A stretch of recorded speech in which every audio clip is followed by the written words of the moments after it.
El día de hoy vamos a seguir con el tema de plagas y vamos a dar algunas alternativas para que puedan combatirlas o repelerlas. Asimismo, también vamos a hablar sobre algunos organismos que pues son benéficos para nuestros huertos. Primero les voy a mostrar los caracoles o babosas, cómo pueden diferenciar entre estos dos. Los caracoles tienen una concha y las babosas no son como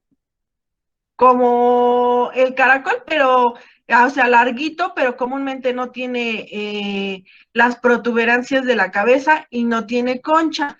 Estos se mueven deslizándose por la hoja o por el en vez de esta, o también por el sustrato. ¿Cómo podemos observar que tenemos presencia de esta? Ya que va dejando una baba por donde pasan, cualquiera de las dos va, y es muy evidente porque es una baba muy viscosa. Estas causan un daño en nuestros cultivos, ya que raspan la epidermis de las hojas, pero también pueden comer o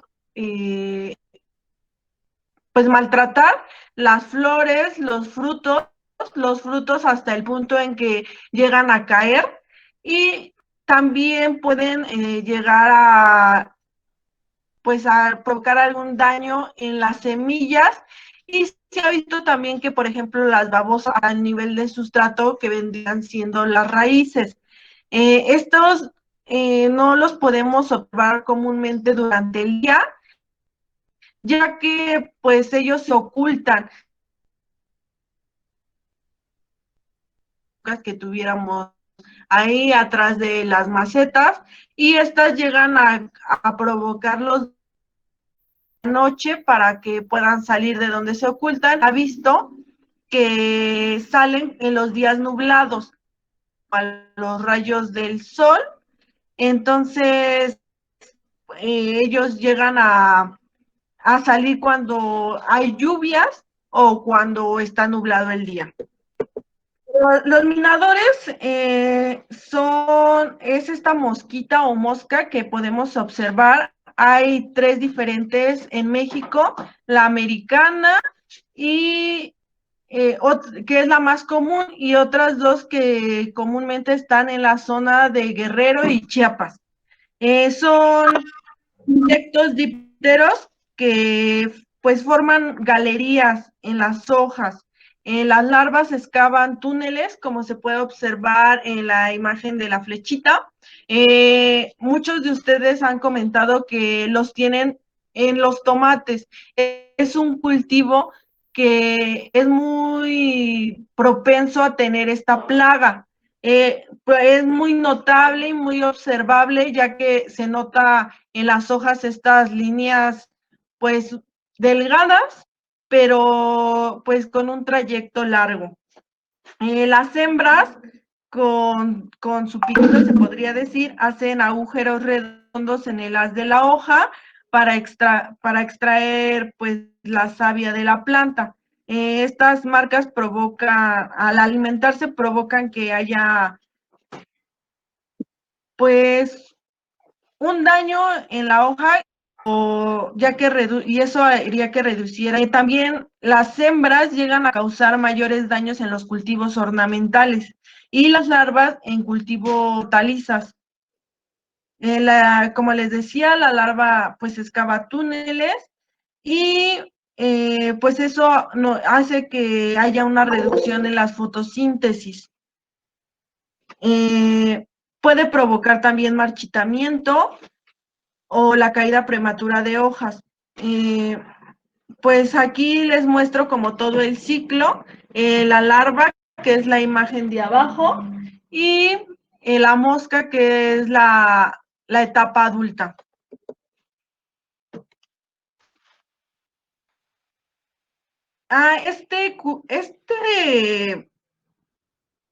Esta nueva plaga yo se las puse porque he observado que muchos de ustedes las tienen. Es una plaga nueva, se podría decir que no se ha observado comúnmente en la Ciudad de México. Por ejemplo, todavía no tiene bien registros en qué época, pero he notado en varios de los usuarios que han subido estas imágenes. Por ejemplo, la imagen de abajo donde se ven los jitomates es una foto de una usuaria y, por ejemplo, he notado que 3 usuarios diferentes que están en diferentes puntos de la ciudad la tienen. Por ejemplo, una usuaria que es de Milpalta, otra usuaria que es del Estado de México y una usuaria que es de la Gustavo Madero.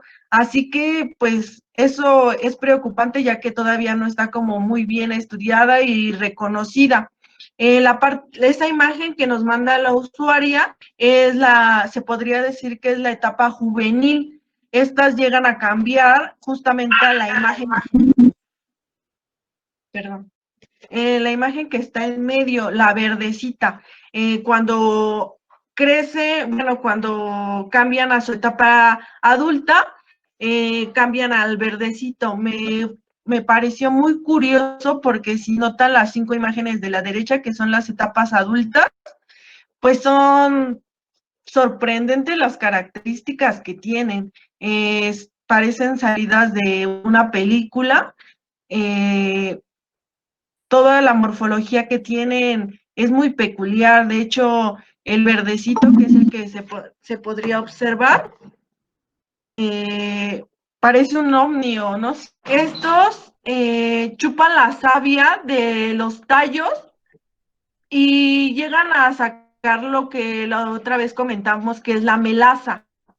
Eh, Se ha notado que todavía no encuentran como una solución orgánica para matarlos. Lo que recomiendan es quitarlos manualmente.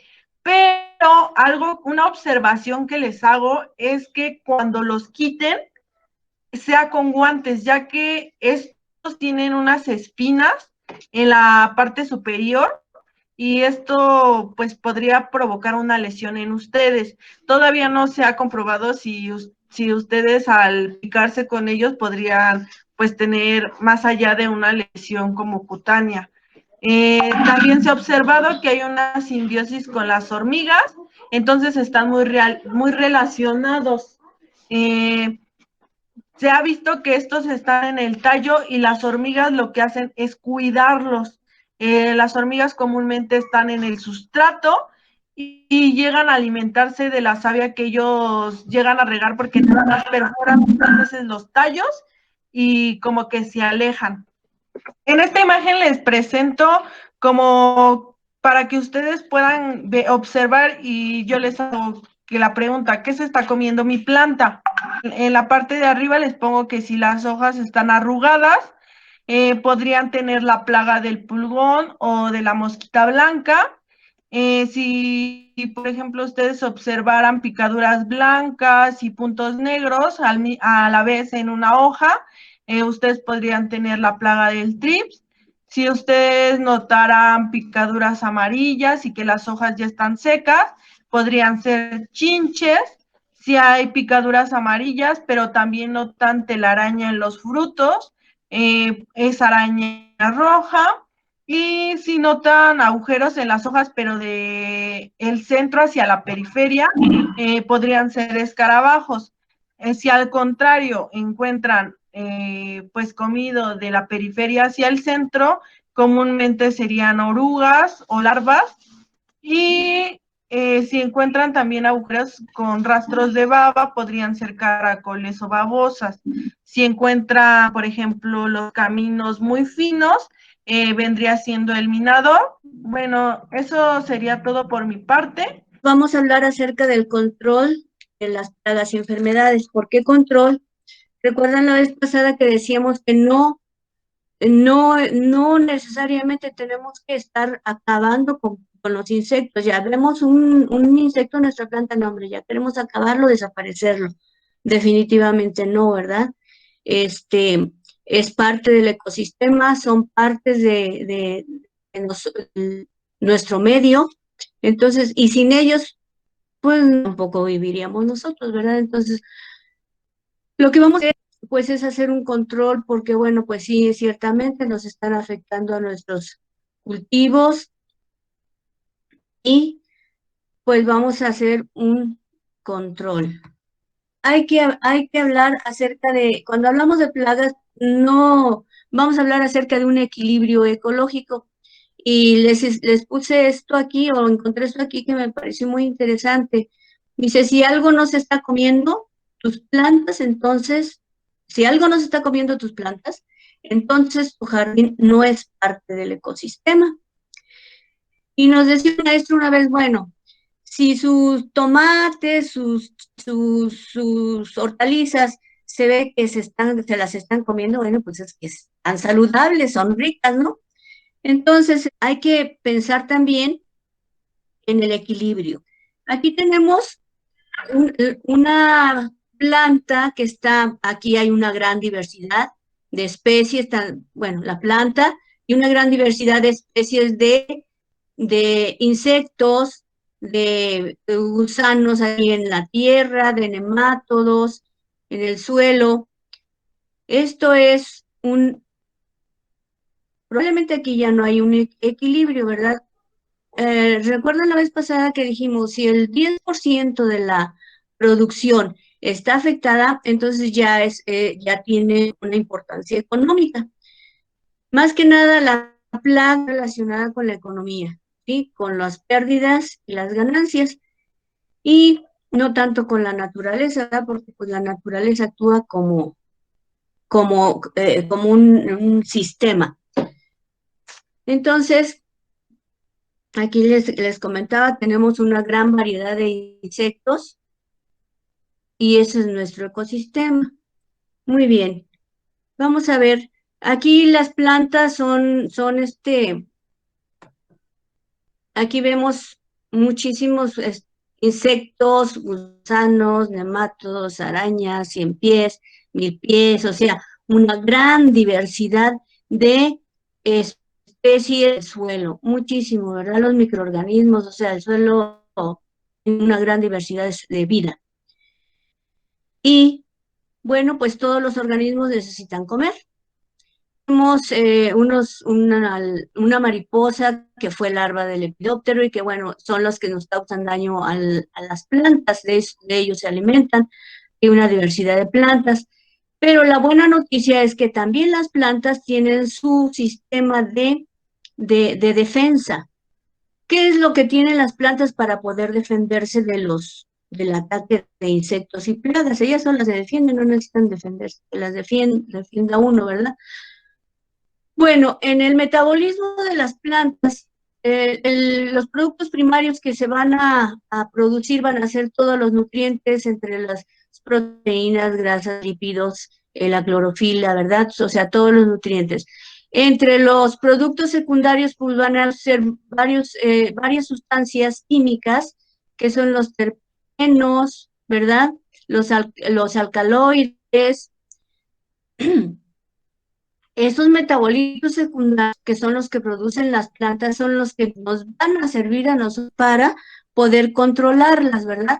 En estas sustancias químicas están los terpenoides, los compuestos fenólicos, los alcaloides, los taninos, que son sustancias químicas que nos van a ayudar a controlar a los insectos. Entonces, fíjense, la naturaleza es sabia. Vamos a hablar entonces del control. Hay controles químicos. Este control químico se está refiriendo al control de las sustancias químicas de las plantas, ¿verdad?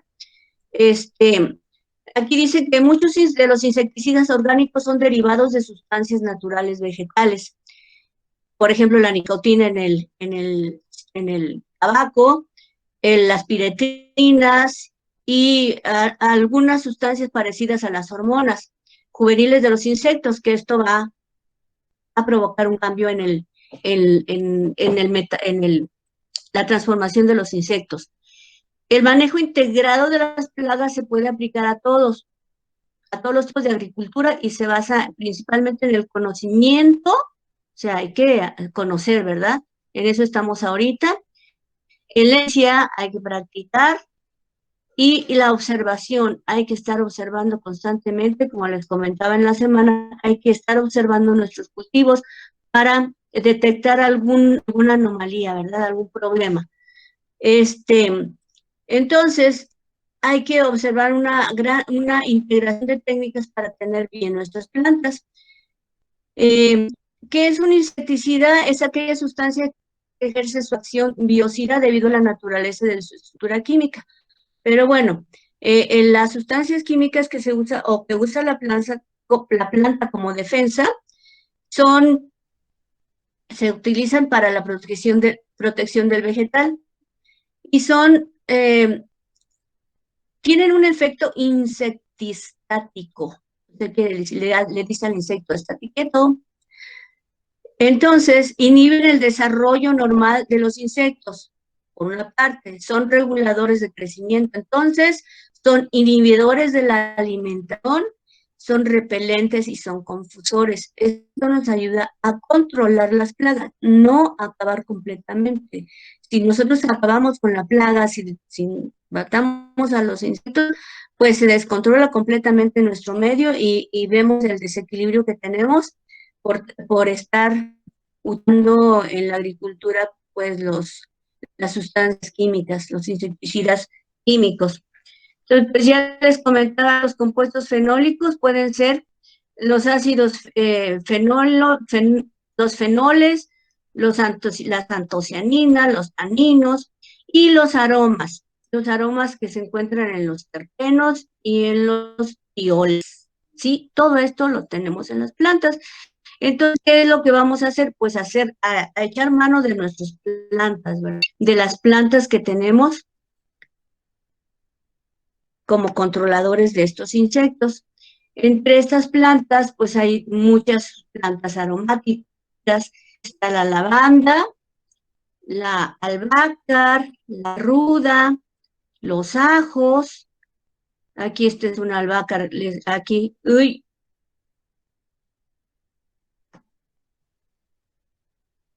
Alguien que me ayude aquí con esto. Bueno, esta es una abeja, ¿verdad? Es lo que les comentaba. Si nosotros combatimos las plagas, aplicando insecticidas, pues nos llevamos hasta los polinizadores, ¿verdad?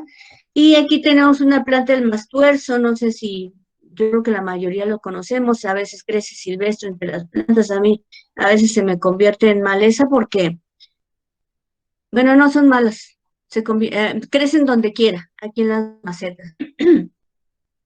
Perdón. Entonces, pues vamos a echar mano de estas plantas que tenemos aquí. Nos falta mucho, pues el orégano, la hierbabuena, el epazote.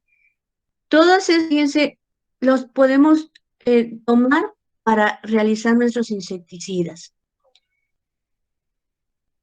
También podemos tomar cosas que tenemos en la casa para poder realizar también nuestros insecticidas, que tenemos en la casa y que nos sirven también y que tienen sustancias químicas que van a servir para controlar a los insectos, son las cebollas, los ajos, los chiles, mientras más picosos, mejor.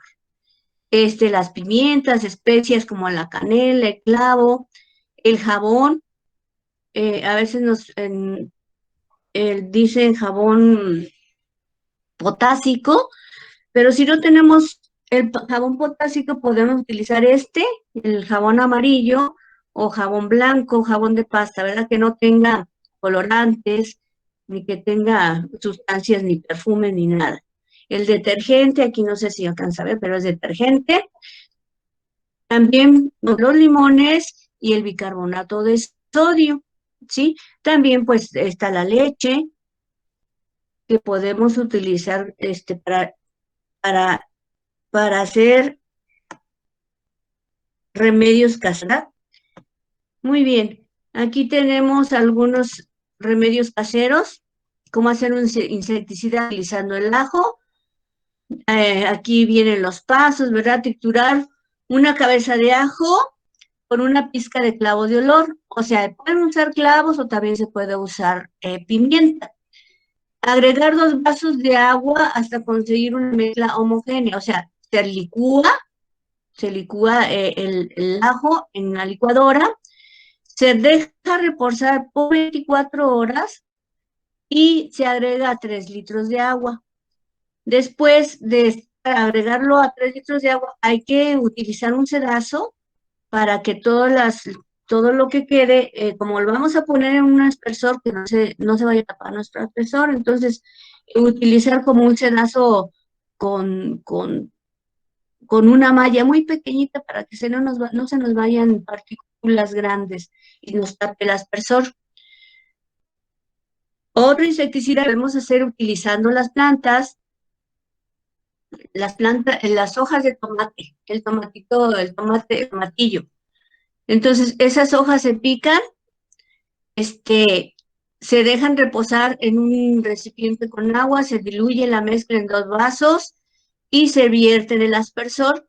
Aquí nos ponen una indicación de que hay que tener cuidado con las mascotas porque pues también puede ser tóxico para ellas. Hay que buscar el equilibrio desde que la semilla sea buena, que tenga buena calidad, la diversidad de especies, la temperatura, la humedad, el suelo, importantísimo el suelo, que tenga todo, que nuestra planta cuente con todos los nutrientes adecuados. Y para ello, pues, quedamos en que íbamos a elaborar la composta. La composta es uno de los mejores abonos que pueda haber, y ya sea la composta o la lombricomposta. Ya los demás, si queremos ponerle otros abonos, bueno, pues que sea de emergencia, ¿verdad? Pero lo mejor es la composta. Así es que pues, sigamos elaborando nuestra composta. También podemos hacer una rotación de cultivos, una asociación de cultivos para que nuestra planta se encuentre sana. La planta estando sana, pues no es menos susceptible al ataque de insectos o de plagas, de plagas o de enfermedades. Recuerden que la diferencia entre plagas es que estas son causadas por insectos y las enfermedades son causadas por hongos y bacterias.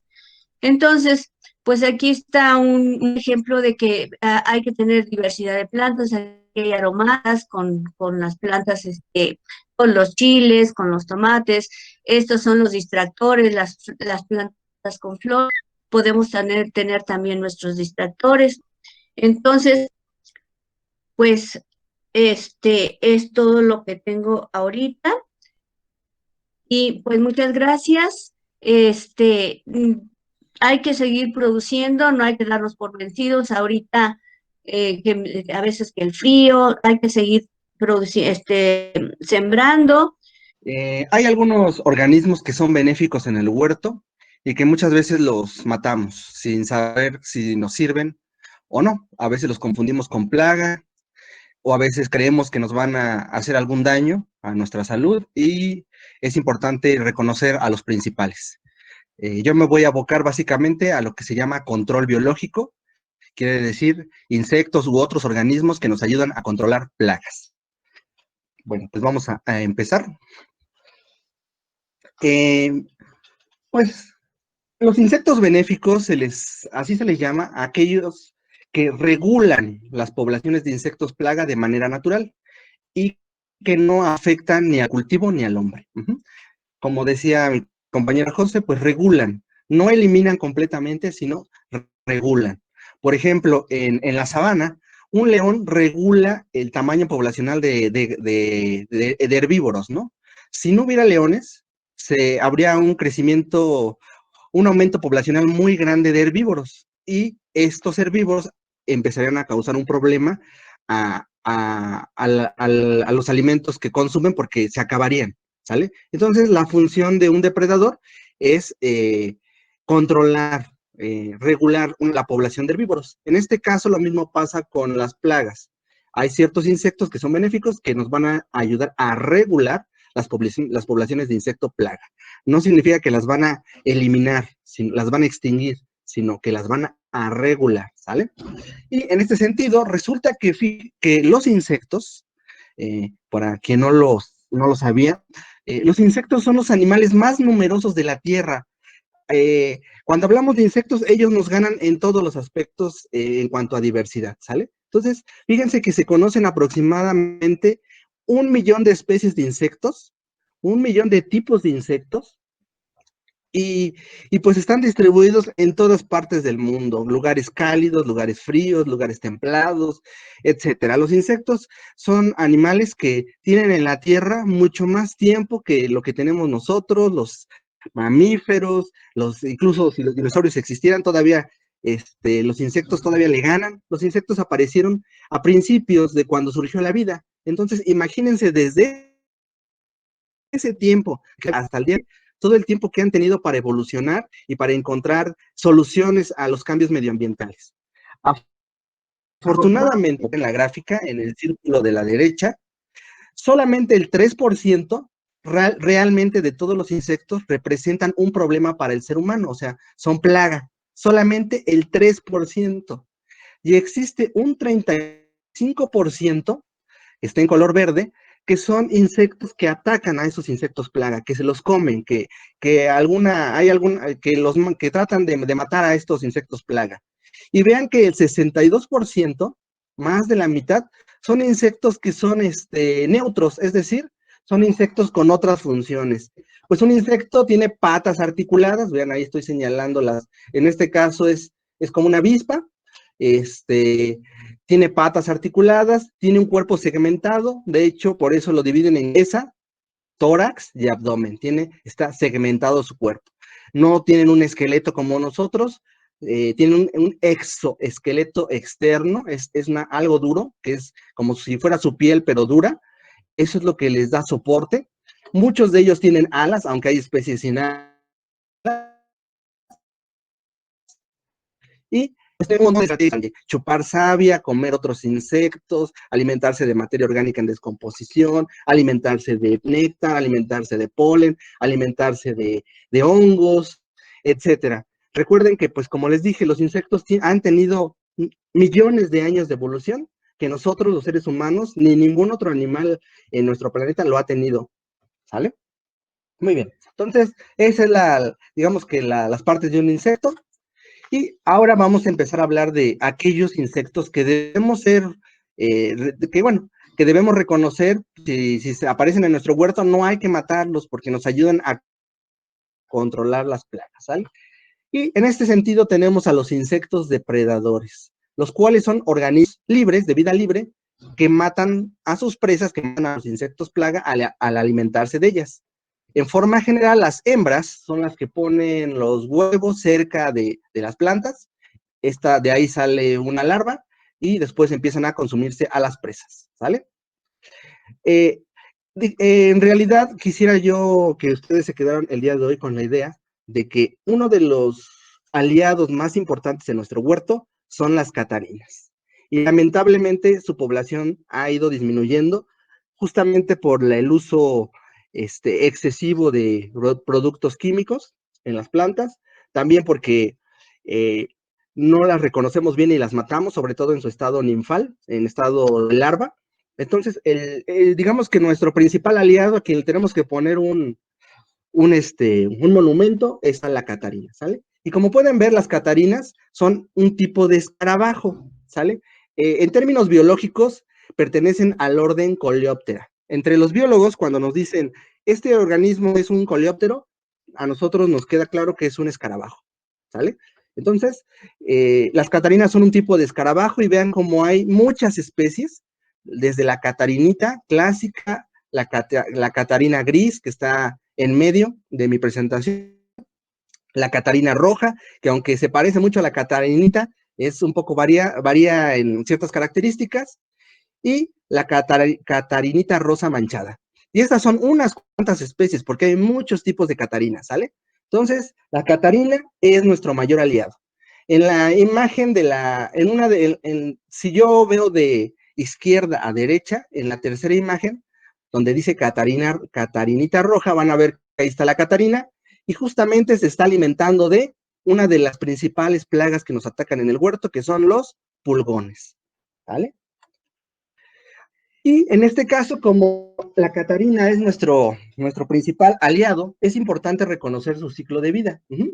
Empezamos porque las catarinas se aparean, ¿sale? Se aparean y depositan un montón de huevecillos muy pequeños sobre las plantas. Aquí es difícil distinguirlos, estos huevos de los huevos de una oruga, los huevos de otros animales, de algunas moscas. Entonces, sí es un poco complejo, pero bueno, empezamos con el apareamiento, ¿sale? Después de eso, pasamos ya pusieron sus huevos, después de una semana más o menos, emergen las larvas. Y fíjense que las larvas, ¿qué forma tienen? Tienen ustedes en esta etapa de larva, que también ya consumen pulgones, vean que pues no son tan agradables a la vista. De hecho, es importante que ustedes reconozcan estas dos imágenes donde dice emergencia de las larvas y 3, último estadio larval, porque esta morfología que tienen es un poquito parecida a los insectos que nos decía mi compañera Elia, que le llaman membrácidos, que tienen espinas. Entonces, a veces podríamos confundir a los membrácidos con larvas de catarina, ¿sale? Sí tienen muchas diferencias, pero bueno, si uno no se fija bien, podría confundirlas a mi parecer, ¿sale? Entonces, fíjense cómo es la larva de una catarina. Vean que tiene también como espinas y que tiene estos colores, es casi negra con algunas manchas como amarillas, ¿sale? Estas larvas pues ya comen pulgones desde esa etapa. Después de eso pasan a hacer la pupa, ¿sale?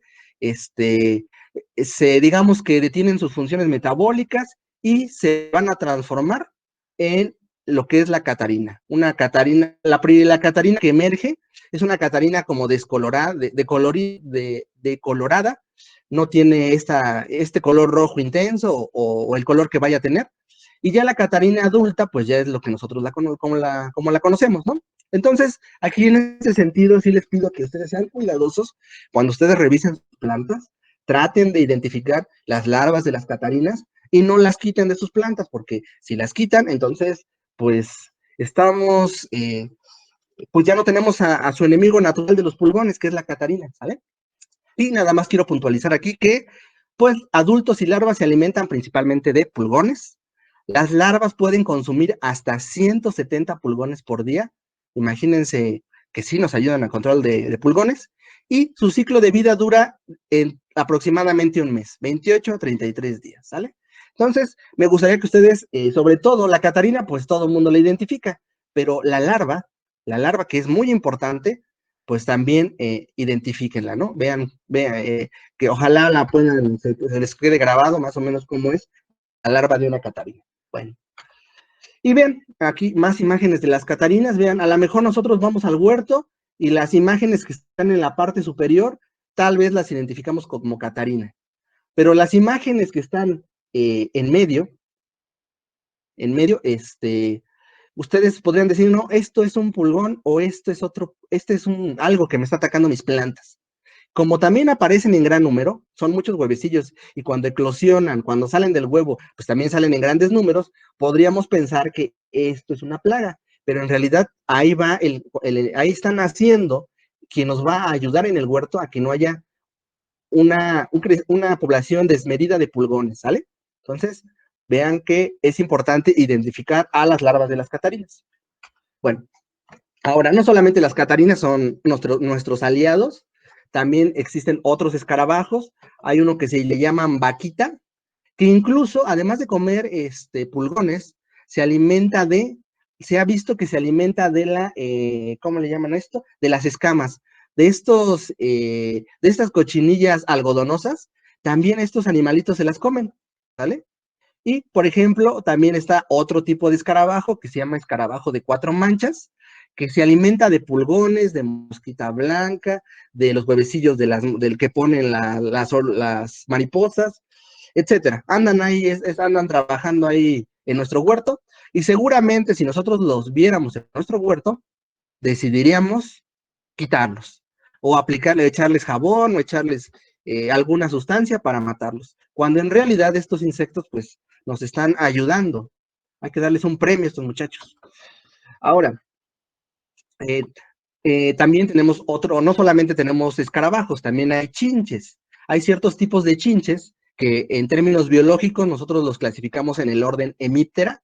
Cuando a un biólogo le dicen, es que mi planta está siendo atacado por un hemíptero, nosotros reconocemos, es un tipo de chinche. Entonces, chinche, el orden biológicamente se llama hemíptera, y vean que hay muchos tipos de chinches. Tenemos la chinche pirata, la chinche del damsel, la chinche asesina, y hay muchos tipos de chinche.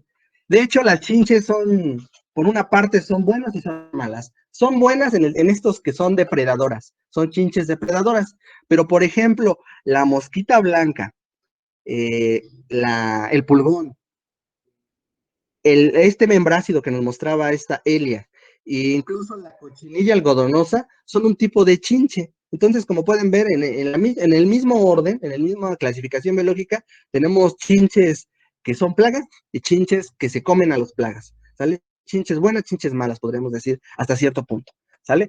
Y bueno, aquí le dice que son depredadoras de trips, de ninfas de mosca blanca, de pulgones, de ácaros, de larvas pequeñas de mariposa e insectos de tamaño pequeño, ¿sale? Entonces, como pueden ver, pues tienen una función estas chinches, hay que reconocerlas bien. Sí, miren, aquí hay más chinches. A veces nos asusta que haya una chinche en el huerto y decimos, no, es que esta me va a afectar. Algunas sí les pueden afectar, algunas chupan savia, pero también muchas otras son, digamos que se alimentan de otros insectos. Tenemos también ya el caso de otro tipo de organismo que se llama crisopas. A lo mejor en alguna ocasión ustedes las han visto en su huerto. Se distinguen porque parecen como moscas verdes alargadas, pero tienen las alas como muy reticuladas y transparentes. Esas crisopas también le llaman el león de los áfidos.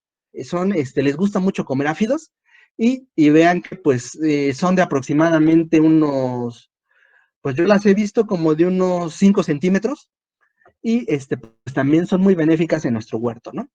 Ahorita les estoy pasando algunos insectos. La variedad de insectos que nos pueden ayudar en el huerto realmente es mucha, como vimos en la gráfica.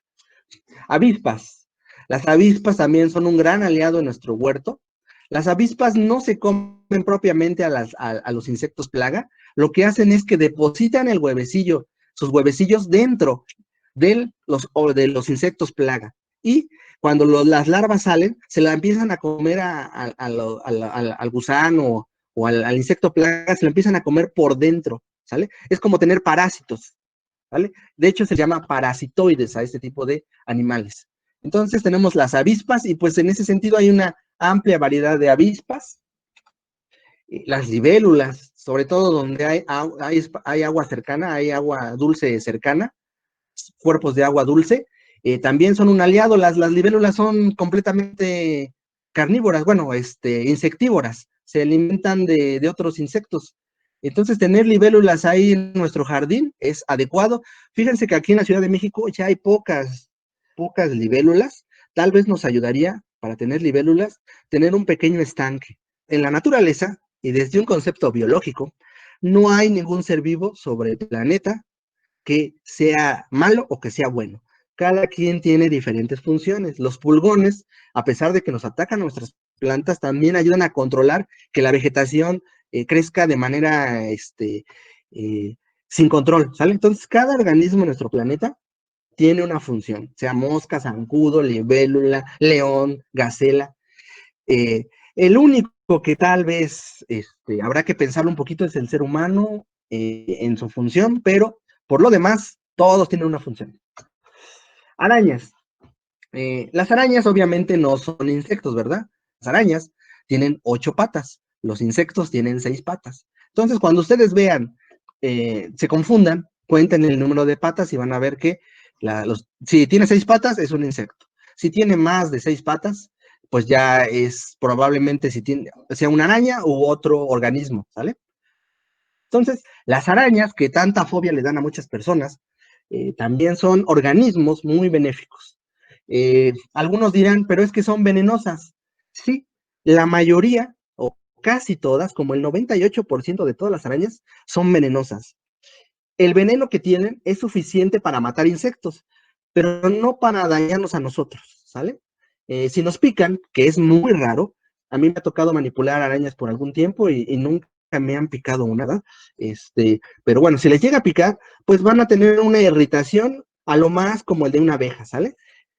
Bajo dos excepciones, ahorita vamos a ver cuáles son las excepciones, pero vean que las arañas pues son depredadores naturales de insectos, controlan plagas, y al menos estas fotos que tengo aquí, la mayoría podrían estar en nuestro huerto, ¿sabes?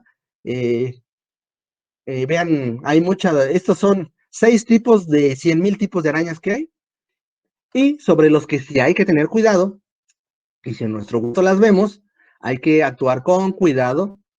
Tenemos a la viuda negra, que sí hay en la Ciudad de México.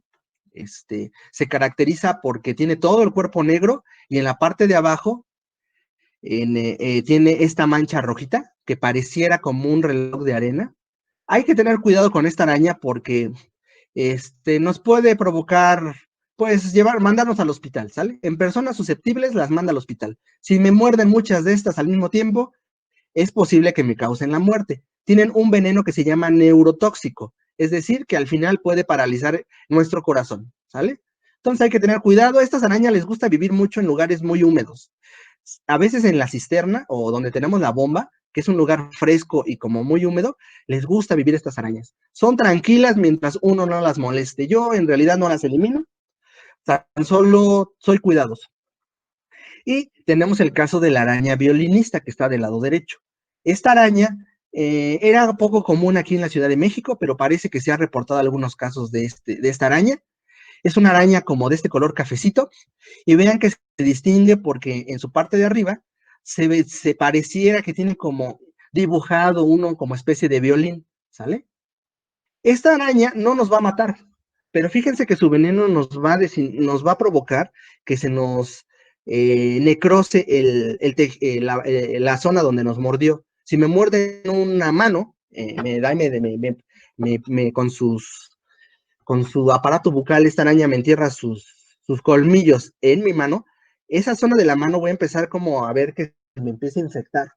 Y curar este tipo de lesión es algo que es muy complicado y tardado, hasta un año para que realmente ya se me cierre la herida bien.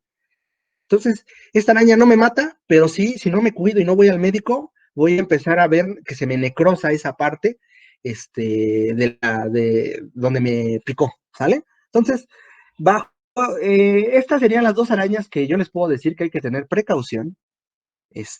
Las demás, las que parecía anteriormente, pues no, incluso esas arañas de jardín grandototas tampoco son peligrosas. Las tarántulas tampoco son peligrosas si es que son mexicanas, o sea, son del país.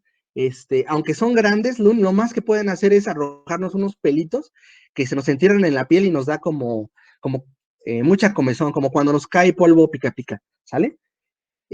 Las tarántulas que son de brasileñas, esas sí también son muy venenosas, pero al menos las nacionales no lo son tanto, ¿sale? Entonces, en ese sentido, no maten a las arañas, consérvelas y tengan cuidado con estas, ¿sale? Bueno, hay muchos más insectos que me gustaría mostrarles, pero me tardaría aquí 5 horas. Vamos a pasar a la parte demostrativa, no de insectos benéficos y esto, sino de un remedio que seguramente que José ahorita comentó y que me gustaría que vieran cómo lo aplico y cómo lo hago. Este es un video para control de cenicilla. Recuerden que para controlar la cenicilla hay la cenicilla es un tipo de hongo, hay muchos métodos, pero el que se puede utilizar cuando se empieza a detectar cenicilla es la aplicación de bicarbonato de sodio. Entonces voy a pasar el video y como siempre les voy a ir comentando, pues, qué voy haciendo. Para hacer este remedio necesito, pues, una botella de PET. Yo utilizo una de 2 litros, me parece que está bien, pueden ser del tamaño que ustedes quieran. Agua, en este caso ahí tengo 1 litro de agua, un aspersor, un rociador y bicarbonato de sodio, ¿sale? Recuerden que voy a tratar de un problema de cenicilla en mi huerto, específicamente en mis acelgas. Y necesito hacer algo para controlar esta cenicilla, ¿sale? Como pueden ver, pues ahí estoy indicando que es 1 litro de agua, lo voy a echar en el botecito. Este es uno de los remedios más fáciles de hacer. No requiere mucho tiempo, no hay que fermentar nada, tan solo hay que prepararlo, ¿sale? Entonces ahí vean, estoy echando 1 litro de agua. Y ahora, ya que tengo mi litro de agua, pues voy a pasar a el bicarbonato, ¿sale? ¿Cuánto bicarbonato le voy a poner a un litro de agua? Pues fíjense que es chistoso, pero una tapita del refresco es la dosis para un litro de agua, ¿sale? Si yo hiciera 2 litros de agua, pues son 2 tapitas de refresco. Entonces vean que la medida, pues es una tapita de agua, ¿sale? Ahí tengo ya mi tapita, bicarbonato de sodio, y pues estoy ahí llenando mi tapita. Vean, una tapita no copeteada, sino una tapita que le quepa lo suficiente, ¿no? Nada más. Bueno, ahí tengo mi tapita. Eso es la dosis para 1 litro, porque estoy preparando 1 litro. Con ayuda de un embudo, voy a echar el bicarbonato de sodio ahí a mi envase. Entonces, una tapita por cada litro de agua. ¿No? Vean ahí. Esta es la dosis recomendada. Muy bien. Ahora voy a pasar a la agitación. Hay que agitar muy bien esta solución. Vean, ahí está el bicarbonato, y vean, lo voy a agitar, ¿sale? Vean qué rápido lo hago yo. Pues agitarlo muy bien, que se disuelva muy bien el bicarbonato en el agua, ya que, a ver si, ya que está bien revuelto, tenemos que pasar a vaciarlo al atomizador, ¿sale? Este atomizador es de medio litro, así que no le va a caber todo. Preparo 1 litro porque pues son varias plantas las afectadas. Ahí voy a echarle pues el medio litro, ¿no? De bicarbonato. Les digo, no hay que esperar tiempo, solamente hay que disolverlo muy bien. Y listo, ¿sale? Vean ya, ahí está. Y pues lo voy a aplicar con este atomizador que tengo ahí a mis plantas, ¿sale? Listo, ahí está. Perfecto. Ahora pues voy a proceder a mostrarles cómo lo voy a hacer, ¿sale? Cómo voy a aplicar esto. Vean que, lo voy a usar tantito. Esta imagen que ustedes ven aquí es una llanta donde sembré acelgas. Estas acelgas empezaron a tener problemas de cenicilla. Tal vez ustedes no lo alcancen a ver, pero tienen mucho polvito blanco en la parte de arriba, en el haz, y también empieza a tener este polvito blanco en la parte de abajo, en el embés, ¿sale? Entonces, además está un poco descuidada esta llanta, no le he dado el mantenimiento correcto, pues ha faltado ponerle energía a esta llanta, ¿sale? Entonces, le voy a dar su mantenimiento y voy a aprovechar para aplicar algún remedio para controlar la cenicilla. Entonces, vean cómo está ahorita la llanta y qué procedimiento voy a ir haciendo. Entonces, voy a tratar de quitar la mayor parte de las hojas afectadas, es más, voy a dejar las acelgas bien pelonas. Todo eso que estoy quitando, pues tiene problemas de cenicilla. Normalmente las hojas internas no tienen cenicilla o apenas les empieza a salir la cenicilla. Entonces vean cómo ahí pues estoy, pues dándole su podada, su mantenimiento. A la selga hay que estarla podando constantemente, porque si no, se empieza a enfermar, no me da hojas grandes, etcétera. También hay que estarle aplicando el fertilizante, en este caso el de orina, porque son muy gastalonas las acelgas, consumen mucho nitrógeno. Entonces, si uno no las está fertilizando continuamente, pues ya no dan hojas grandes, ¿sale? Entonces, como pueden ver ahí, vean cómo voy cortando, cómo voy dejando esta llanta. Obviamente lo estoy haciendo en cámara rápida porque pues es un poco tardado. Vean ahí cómo las dejo bien, bien peloncitas estas acelgas. Todas estas hojas que estoy retirando, pues las voy a tener que tirar porque si yo las echo a la composta, me contaminan la composta y pues lo voy a tener que echar a la basura. En realidad, uno debería incinerar estas hojas. Esa sería la forma más adecuada de deshacerse de las hojas. Porque, pues, si yo las echo a la basura, pues se van a la basura y llegan al basurero y la cenicilla empieza a volar.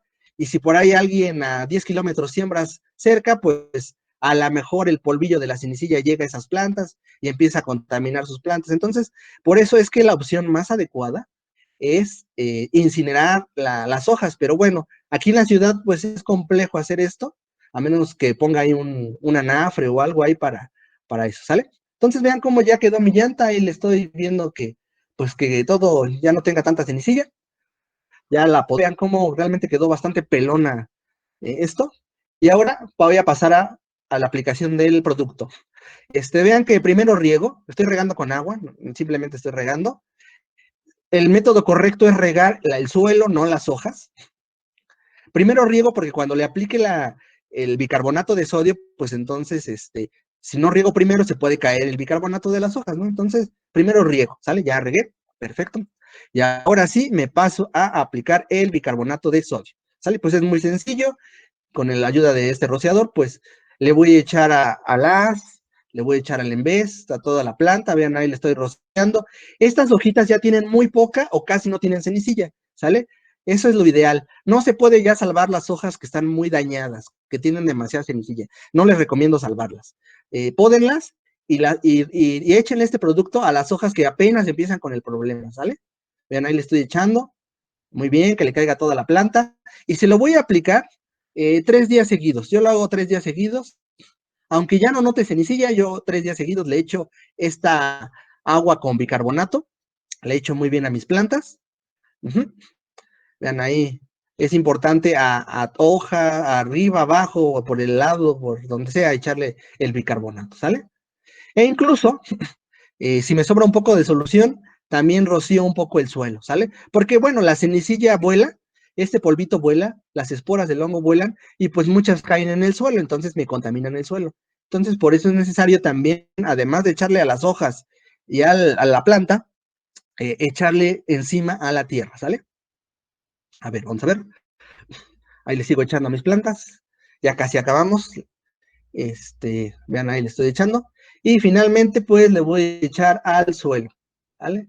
Vean que soy generoso con su aplicación. Le echo bastante. Y vean, ahora le voy a echar al suelo, ¿sale? Para que, pues, me ayude un poco a controlar alguna cenicilla que ande en el suelo, ¿sale? Perfecto. Pues esto es lo que yo les recomiendo en el caso de la cenicilla, el uso del bicarbonato de sodio. Esto funciona cuando uno revisa su huerto periódicamente y se empieza a dar cuenta que aparece la cenicilla. Cuando la cenicilla está muy avanzada, el bicarbonato de sodio ya no va a ser suficiente, ¿sale? Por eso es que hay que ser muy observadores. No maten a las catarinas, por favor, tampoco maten a las arañas, aprendan a identificarlas, son nuestros mayores aliados. Yo les pondré ahí una estatua ahí a una araña y a una catarina porque son nuestros principales aliados, ¿sale? Bueno, pues hasta aquí mi parte, muchas gracias. Yo les voy a hablar de enfermedades de las plantas y basándonos en eso, pues es en relación a las enfermedades que pueden tener nuestras plantas, nuestras hojas, pues yo no lo vería tanto como enfermedad, sino como indicador de qué tanto tenemos como problema el cuidado de nuestras plantas y de nuestra tierra. Ya ven que siempre que inicio este curso y en el transcurso de él siempre insisto yo mucho en los microorganismos que tenemos debajo de la tierra, porque mucho de ello pues nos lleva a padecer o a tener éxito en nuestro cultivo o en nuestras hortalizas y pues en un futuro, ¿no? Porque siempre nosotros cuando iniciamos un huerto, lo que sucede es que pensamos que mágicamente todo va a crecer y a florecer, pero lamentablemente hay un proceso, ¿no? Primero tenemos que encontrarnos con algunas desavenencias o con algunos desencantos, puesto que al inicio, pues nuestra tierra no va a estar al 100%, nuestro conocimiento tampoco, nuestras semillas, pues muchas veces van a ser de las compradas de sobre, y pues son semillas que pues ya vienen preparadas para que nosotros les pongamos fertilizantes o cierto tipo de fertilizantes. Entonces vamos a encontrarnos con muchos problemas, pero que se van solucionando en cuanto nosotros vamos progresando en nuestro huerto y vamos teniendo nuestras primeras cosechas y vamos conservando nuestras semillas y vamos entendiendo cómo es que funciona tanto el manejo de la tierra como el manejo de lo que estamos sembrando y cómo podemos nosotros conjuntar ciertas hortalizas o cómo debemos dividir a otras, ¿no? Entonces, sí tenemos que ir entendiendo esto, irlo comprendiendo y conforme ha ido avanzando el curso, pues nosotros tenemos en cuenta de que pues ya muchos de ustedes ya lo van dominando, ya han tenido sus desencantos, entonces pues lo que es la naturaleza, pues hay que entenderla, hay que observarla y hay que comprenderla, y no tanto hay que dominarla, porque finalmente nosotros lo que hacemos son imitaciones de ella y no invenciones nuestras para comprenderla y dominarla. Entonces esto nos lleva a una pregunta. ¿Existen los microorganismos malos? Son los microorganismos y los macroorganismos que actúan en los procesos de desintegración, movilización y asimilación de minerales, porque debemos ubicarlos en su justa dimensión. La vida y la salud del suelo se debe a ellos, sus relaciones entre sí y con la rizósfera. En un texto es que quisiera abordar con ustedes pues este tema tan discutido de los hongos, por ejemplo, ¿no? O los llamados hongos patógenos, como por ejemplo el fusarium. Y la pregunta, ¿es un patógeno? ¿O qué función tiene en el suelo? El fusarium es es el mismo, también nos podemos preguntar, ¿no?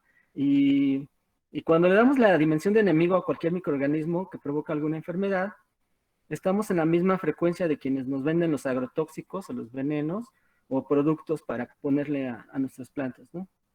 Puesto que si bien es cierto que algunos microorganismos actúan dañando las plantas, es la condición que ofrece la planta para que esta enfermedad entre. Es decir, no existe un disturbio mineral. Si existe un disturbio mineral, perdón, o una situación de agobio, como pudiera ser sequía, exceso de humedad o la misma fertilización química, la aplicación de herbicidas, fungicidas o insecticidas que impactan a las comunidades microbióticas del suelo, dicho impacto provoca que los microorganismos que habitan en la rizósfera se desarmonicen y de este modo sobreviven los microorganismos más resistentes en estas nuevas condiciones. Dicho impacto provoca que los microorganismos que habitan en la rizósfera se desarmonicen y de este modo solo sobreviven los más resistentes a estas nuevas condiciones y aún más se reproducen en forma exponencial, a no haber competencia ni por nutrientes ni por espacio. Estos microorganismos detectan este disturbio en la planta y empiezan a instalarse en ella, pues sus funciones son degradar materia orgánica y es lo que hacen. Comen raíces y tallos, primero las enferman y pues luego las pudren y pues así es como se la comen. El fusarium es un habitante del suelo, así como la Phytophthora y muchísimos más de los llamados patógenos. En nuestra perspectiva debe llamarse mensajeros, pues siempre que realiza un análisis del suelo, pues aparece fusarium. O sea, siempre vamos a tener nosotros fusarium en el suelo. Es algo de lo que no nos vamos a librar porque es parte del suelo. Siempre que se realizan análisis, aparece el fusarium, aparece la Phytophthora, que está infestado en el suelo y así le conviene pues a los que nos venden los venenos, ¿no? Y luego, pues si leemos la información técnica de las empresas que venden los agrotóxicos, pues pueden ver cómo es como que el fusarium es el enemigo público número 1, pues es la causante de la enfermedad, por ejemplo, la llamada enfermedad de Panamá, en los plátanos, pues y se instala en los conductos de los gilemas y bloquea el paso de los nutrientes a las hojas, pudre las raíces y provoca marchitez generalizada en toda la planta. Aquí les voy a poner algunas imágenes. Ahí está una del hongo, del fusarium. Aquí de sus hifas, cómo se ven en la raíz. Y pues aquí podemos ver los estragos que puede causar, por ejemplo, en un jitomate. Y así se puede ver, ¿no? Y pues el fusarium tiene muchas razas y se puede enfermar a muchos cultivos diferentes, como el tomate, el chile, el plátano, las plantas de ornato, los rosales, los claveles y pues etcétera, etcétera, ¿no? Se han desarrollado muchos fungicidas y no se ha podido controlar, llevando a algunos agricultores a buscar especies de plantas resistentes al fusarium. Asimismo, se han desarrollado sistemas de control biológico a partir de hongos como el tricoderma, ¿no? Que es lo que ha venido dando los mejores resultados. Todo lo anterior hace ver como un superhongo extraordinario al fusarium, pero ¿es realmente tan dañino? ¿Es la causa de todos nuestros males? Pues bueno, ahora vamos a tratar de entenderlo y dimensionarlo. Pero lo primero que nosotros debemos de decirnos es, no le tengas miedo, porque ni es el diablo, ni es un superhongo, simplemente hay que cuidarse. Pero hay que ubicar a este personaje dentro de la comunidad biológica del suelo, donde es uno más y parte de una comunidad que tiene una función. su función es muy similar a la de un sopilote o un buitre, ¿no? Como también lo podemos conocer. Pues existe para limpiar el ambiente y cumple la función muy importante, puesto que su labor es acumular la materia muerta y pues esta materia muerta, pues las plantas pues, no tienen brazos y no tienen pies para quitarse todas esas cosas que le causan molestias, pues ya al no utilizarse, ¿no? Entonces justamente este hongo pues es lo que viene a hacer, ¿no? Es el que viene a quitar todas esas cosas. Porque pues como ya dijimos, una planta no puede sacudirse a los pedazos de raíz que ya no necesita y que ya le dejó de enviar nutrientes y que pues ya no hay fluido ni fotosíntesis. Entonces pues ella necesita de otros personajes para que retiren estos pedazos de raíz de las hojas y pues claro que si la planta está debilitada porque ya utilizamos agrotóxicos o fertilizantes químicos, pues este hongo fusarium se vuelve en un oportunista, o sea, pasa de ser como parte de la convivencia microbiótica como un oportunista que va a invadir, inclusive va a colonizar la planta y pues va a hacer que pues los demás hongos pues simple y sencillamente no se desarrollen y no haya una sana competencia dentro de nuestra planta. Y pues ya podemos encontrar pues grandes problemas en nuestras raíces y como aquí se puede ver en la imagen y pues ya encontrarnos con daños ya en nuestra planta, como se puede ver, pues ya con, con las hojas y con los tallos. Y pues ahora nos debemos de preguntar, ¿por qué se debilitaría una planta y cuáles factores pueden influir para esto? Pues bueno, si contamos en cuenta que el suelo se compone de minerales en un 50%, de agua en un 23% o de aire en un 22% y en materia orgánica en un 5%, pues es algo que debemos de tomar en cuenta. Bueno, los valores pueden variar, ¿no? Pero más o menos ese es el rango.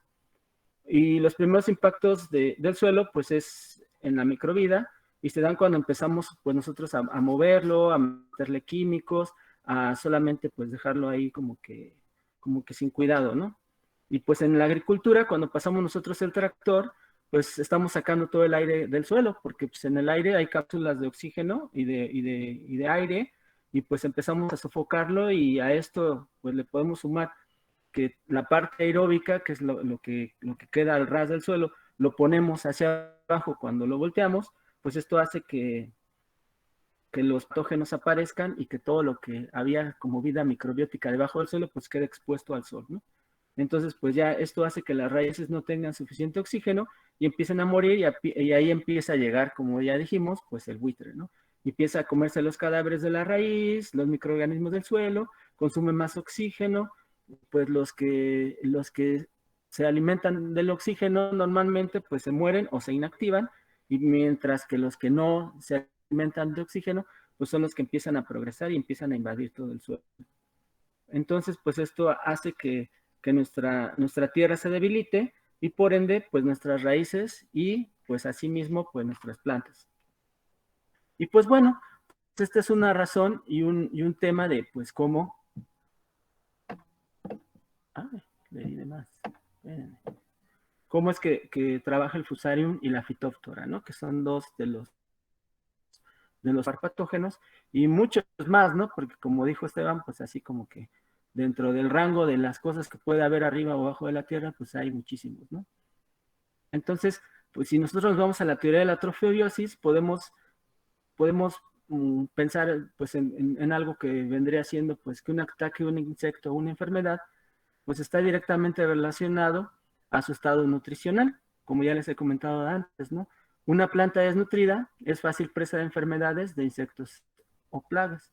Entonces, cuando nosotros debilitamos el sistema microbiótico de nuestro suelo, cuando lo volteamos, cuando le ponemos agrotóxicos, cuando eliminamos el oxígeno de él, o cuando estamos compactando el suelo pues pasando, por ejemplo, cuando estamos en la huerta que la pisamos, etcétera, pues estamos como que haciendo que nuestra planta, en lugar de estar más sana, pues esté pues más expuesta a estos microorganismos que pueden atacarnos, ¿no? Entonces, pues ya aquí, pues estaríamos exponiendo a nuestra planta a todo ataque de los llamados patógenos o insectos o plagas o etcétera. puesto que los microorganismos se reproducen más al no haber competencia, y si sí se alimentan en nuestra planta, que a su vez es intoxicada, se vuelve más fácil para cualquier microorganismo destructor.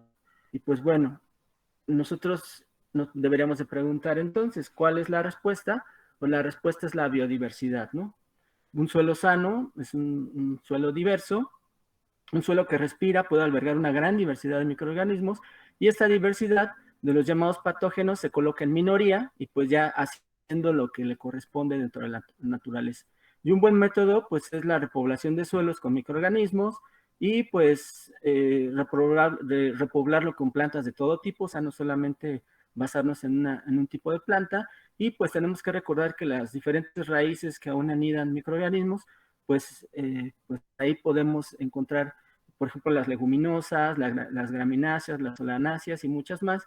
Y por si esto fuera poco, pues estas plantas nos dan además muchas toneladas de materia orgánica para nuestra composta, y pues el llamado abono verde, ¿no? Y pues en este proceso, pues al tiempo se va convirtiendo en humus, y el humus pues se va convirtiendo en suelo, y pues ya aquí podemos tener un balance orgánico de lo que nuestras plantas pueden y deben tener, para que pues no tengamos estos signos, porque estos finalmente, cuando nuestra planta está enferma o está muy llena de plagas, pues son signos más que decir, ay, es que ¿qué le hago? ¿Qué le pongo? Pues es un signo de que no estamos como que balanceando bien nuestro cultivo y nuestras plantas, y pues nos podemos encontrar con sorpresas de este tipo, ¿no?